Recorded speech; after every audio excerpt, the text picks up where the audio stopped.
Please. माननीय सदस्यगण, नई दिल्ली में G20 शिखर सम्मेलन के सफल आयोजन के लिए पूरे देश को बधाई देते हुए मुझे बेहद खुशी है भरी। इस आयोजन की सफलता ने प्रत्येक भारतीय को गर्व से भर दिया है। इसने वैश्विक स्तर पर देश की नेतृत्व की क्षमता को एक नया आयाम दिया है। मैं इस आयोजन को आम जनों का आयोजन बना देने की माननीय प्रधानमंत्री जी के विजन की सराहना करता हूं। भारत के सभी राज्यों और केंद्र शासित प्रदेशों के 60 शहरों में 200 से अधिक बैठकें हुई है, जो अभूतपूर्व है। दुनिया भर से आए 42 प्रतिनिधि मंडलों के साथ G20 नई दिल्ली लीडर समिट अपने आकार, भव्यता और प्रभाव में अभूतपूर्व था। इससे विश्व को भारत की विविधता, लोकतांत्रिक शक्ति और प्रतिभा को देखने का अवसर मिला है। भारत की G20 की अध्यक्षता समावेशी, आकांक्षी, कार्य उन्मुख, निर्णायक और जन केंद्रित रही है। G20 नेताओं के शिखर सम्मेलन में लिए गए निर्णय परिवर्तनकारी हैं और ये आने वाले दशकों में वैश्विक व्यवस्था को नया रूप देने में सहायक होंगे। माननीय प्रधानमंत्री जी के विजन और मार्गदर्शन में G20 नई दिल्ली लीडर्स समिट घोषणा पत्र को सर्वसम्मति से अपनाया गया और संवेदनशील मुद्दों पर भी सबकी सहमति बनी। विश्व स्तर पर यह स्वीकार किया गया है कि भारत के नेतृत्व एवं सक्रिय प्रयासों के कारण वैश्विक उत्तर दक्षिण के बीच दूरी के पाटने और पूर्व पश्चिम ध्रुवीकरण को नियंत्रित करने में सफलता मिली है।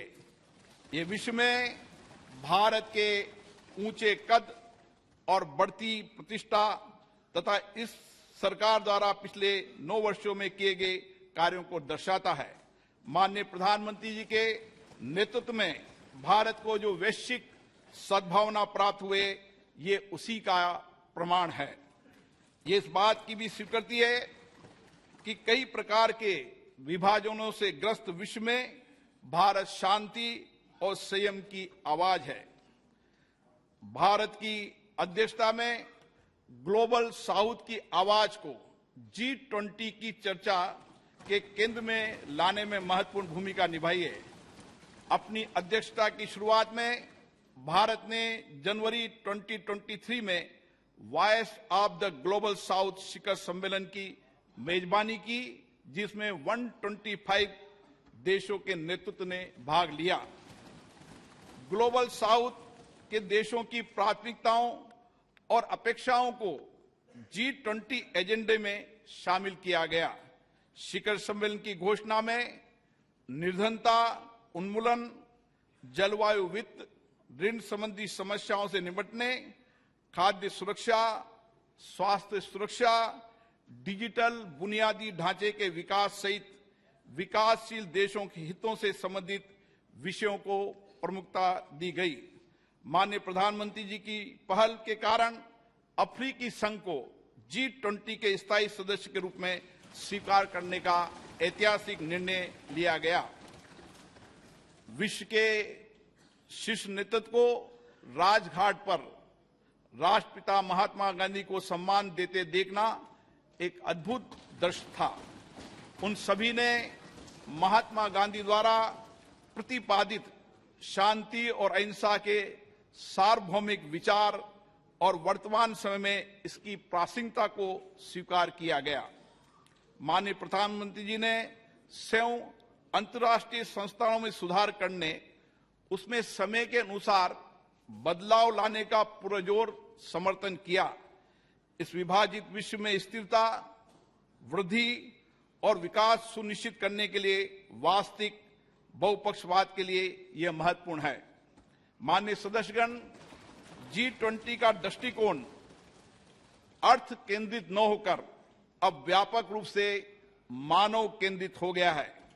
सतत विकास लक्ष्यों को साकार करने, अंतर्राष्ट्रीय वित्तीय संस्थानों में सुधार करने, डिजिटल सार्वजनिक बुनियादी ढांचे की स्थापना करने, हरित विकास समझौतों को प्रोत्साहित करने, महिलाओं के नेतृत्व के विकास को प्रोत्साहित करने, डिजिटल स्वास्थ्य पर वैश्विक पहल करने, पारंपरिक चिकित्सा की भूमिका को मान्यता दिए जाने जैसे विषयों को प्राथमिकता दी गई, वह सराहनीय है। G20 शिखर सम्मेलन के प्रमुख परिणामों में अंतर्राष्ट्रीय अर्थव्यवस्थाओं को अधिक सक्रिय करना, विकास के लिए अधिक संसाधनों की उपलब्धता, पर्यटन का विस्तार, विश्व स्तर पर कार्य के अवसर, मोटे अनाज के उत्पादन और उपभोग के माध्यम से सुदृढ़ खाद्य सुरक्षा, कौशल की कमी और गतिशीलता की समस्या का समाधान करना, ग्लोबल वैल्यू चेन की मैपिंग, MSME की सहायता करना और जैव ईंधन के लिए प्रतिबद्धता शामिल है। इनका लाभ पूरे देश को प्राप्त होगा।